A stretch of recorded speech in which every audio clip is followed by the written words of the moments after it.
係2025年嘅5月26號，咁啊照舊啦。其實咧，我日日咁樣影，係咪真係會有人睇嘅咧？即係大家都係中意睇呢啲咁嘅節目咁啊，因為我都見到有人睇，咁但係會唔會即係有啲奇怪咧？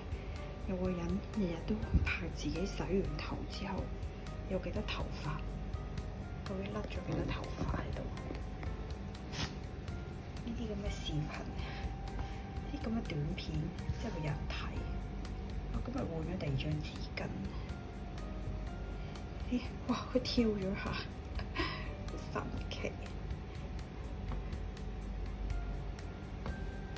咁咧，而家都乾晒啦，係咪？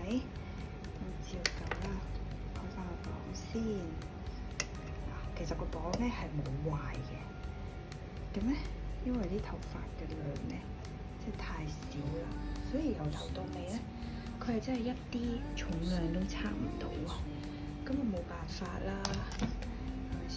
我都係會堅持日日咁樣留低呢一柱頭髮，話晒佢都係喺我身上面跌出嚟啊！啱唔啱先？